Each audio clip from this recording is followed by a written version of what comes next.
unmute, say a few words so we can bring you up. Hello, it's Scott Walter. Thanks for having me. There we go. All right. If you could raise your right hand and we'll swear you in. Do you swear or affirm that the testimony you're about to give is true to the best of your knowledge, information, believe? If so, please indicate by saying, I do. I do. Thank you. And the floor is yours, sir. Well, thank you, Mr. Chairman and Representative Davidson, distinguished members of the committee. Thanks for letting me testify.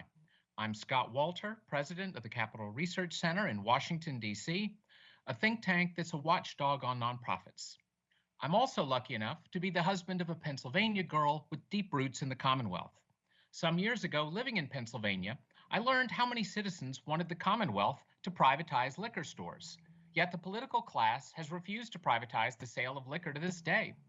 So it amazes me that no question appears to have been raised in 2020 when one big tech billionaire funding one supposedly nonpartisan nonprofit effectively privatized the Commonwealth's elections. I refer to Facebook CEO Mark Zuckerberg and his wife, who funded the Center for Tech and Civic Life, or CTCL, which in turn sent millions of dollars straight into local government election offices in Pennsylvania and many other states with strings attached. Personally, I don't want donors or nonprofits anywhere on the political spectrum manipulating elections through gifts to government offices. That's the reason I testify to you today. One would think the question whether to permit private funding of Pennsylvania's election offices would be simple, something left and right could agree on. Should your state's elections be governed by you, the people's representatives, or by one big tech billionaire? As a student of the left's role in politics, I'm amazed anyone left of center would be unsure how to answer. For years, we've heard left-leaning officials and left-leaning nonprofits decry political donations by billionaires. Here in Washington, prominent Democrat Alexandria Ocasio-Cortez has objected to the very existence of billionaires. These attacks typically feature criticism of so-called dark money. I'm sure several members of this committee are on the record criticizing it, so let me assure the committee that the Center for Tech and Civic Life is as dark as they come. CTCL refused to disclose the hundreds of millions it received from Mr. Zuckerberg. That only became public knowledge when the donor himself revealed his 9-figure donation. CTCL declines to provide its full donor list, and it's organized as a 501c3 nonprofit, which can legally avoid revealing any donors. So much worse then, because at least CTCL's darkness about donors is legally permitted, it also refuses to reveal where its hundreds of millions went in the last election. CTCL has admitted that thousands of local election offices in dozens of states received grants of $5,000 or more, and it's posted a preliminary list of local government offices that received funds. But of course, the critical question is how much money went to which election offices? CTCL refuses to make public that information, even though federal law requires CTCL to report on its public IRS Form 990 every grant of $5,000 or more to any government agency. Conveniently, CTCL can delay filing that document until November 2021. It's refused to answer these kinds of burning public questions despite being asked by the New York Times, the Associated Press, National Public Radio, American Public Media, the New Yorker, and others. Nonetheless, we at Capital Research Center have examined CTCL's full list of grantees, as well as news databases and local government reports, to assemble the fullest data set currently available. We think these numbers won't change much when the full truth comes out because we found the grant amounts for most large jurisdictions. We've publicly disclosed all the data we can find, and we've published reports for the states of Pennsylvania, Georgia, Michigan, Wisconsin, Texas, Arizona, Nevada, North Carolina, and Virginia. For every state we've examined, it is clear Zuckerberg's funding via CTCL has produced a highly partisan result. We first examined the funding in Georgia, and our report was so shocking, the Georgia Senate asked me to testify about it. Consider just a few data points. In Georgia, CTCL gave grants to 9 of the state's 10 counties with the greatest Democratic shifts in their 2020 presidential vote compared to 2016. Those 9 grantees averaged an amazing 13.7% shift favoring Democrats. In the 44 Georgia counties that CTCL funded, the Democratic presidential vote rose by more than 2.5 times the Republican rise in the same counties compared to 2016. This partisan effect in the funded counties produced a Democratic advantage of about 323,000 votes in a state whose margin of victory was less than 12,000 votes. Now in Pennsylvania, the same pattern recurs.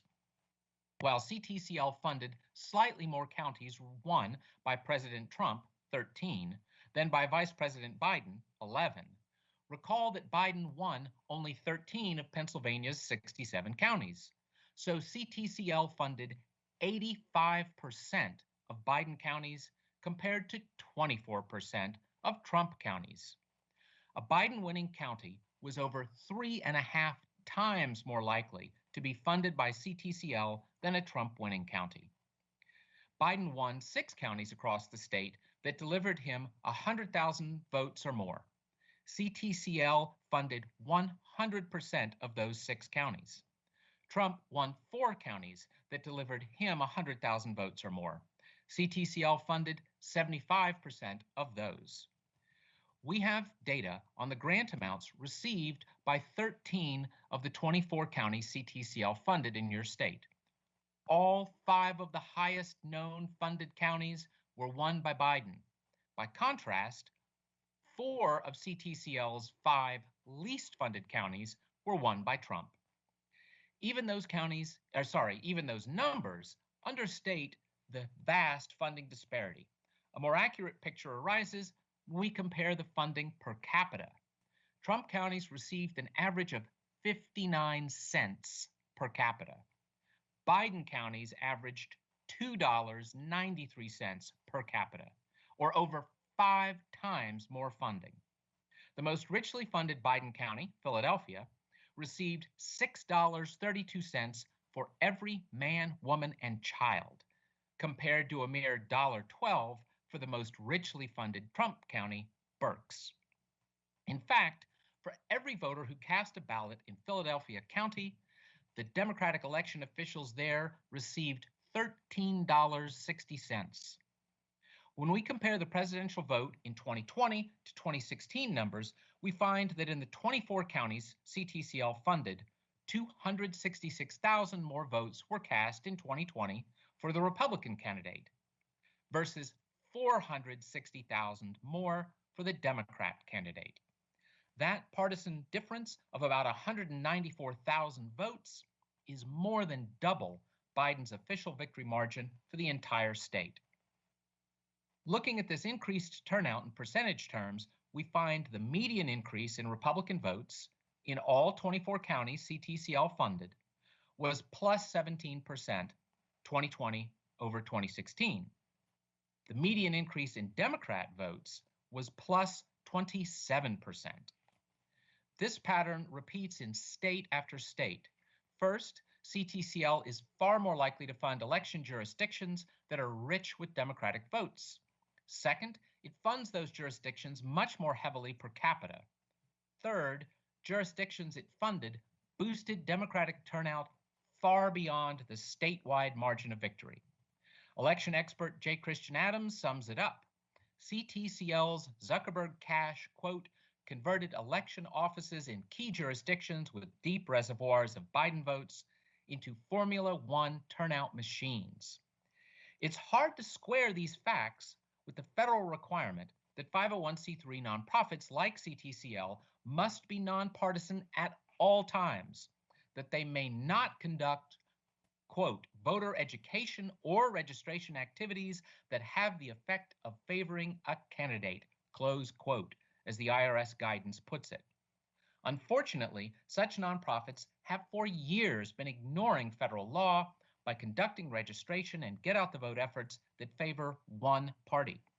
Liberal journalist Sasha Eisenberg, in his 2012 book, The Victory Lab, The Secret Science of Winning Campaigns, wrote of one such nonprofit, the Voter Participation Center, that remains prominent in elections to this day.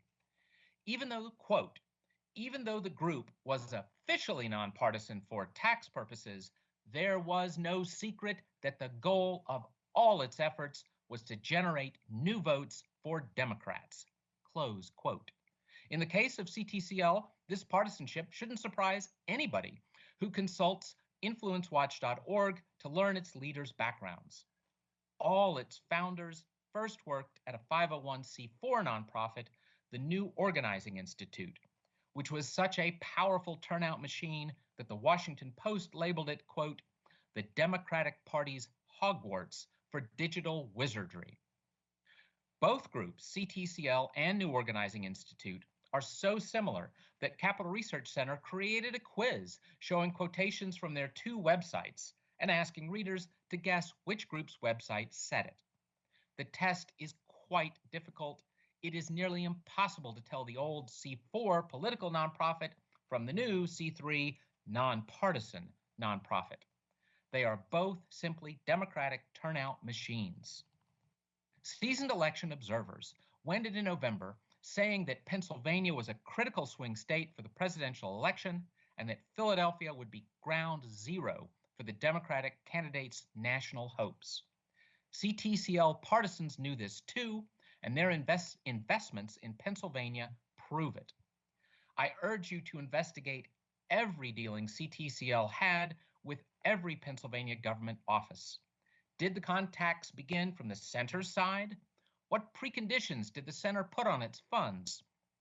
Did the counties fulfill their budgetary and other obligations under state law when using those funds? Who designed voter education materials and advertisements? Who was hired? Who trained them? Was any money spent on training that would help prevent vote fraud? Already, as internal records surface from other states' experiences with CTCL, grave irregularities are being exposed. For instance, in Green Bay, Wisconsin, a grant mentor from CTCL was given access to boxes of absentee ballots before the election, and as one local reporter put it, quote, in many ways became the de facto city elections chief. Their irregularities and possible legal violations of election law were so bad that the city clerk left her job in disgust. I regret to say that the grant mentor from CTCL, who's worked on several Democratic political campaigns, is a state leader for a group you just had testify to you, the National Vote at Home Institute. The problem of illicit nonprofit partisanship is for the U.S. Congress to solve, but the problem of nonprofits hoping to privatize Pennsylvania's elections is, I respectfully submit, your responsibility. Thank you for having me speak and for spending so much time looking into these questions. Thank you, Mr. Walters. We appreciate your testimony today, and we look forward to working with all stakeholders to improve our election law moving forward. Thank you for your time today, sir.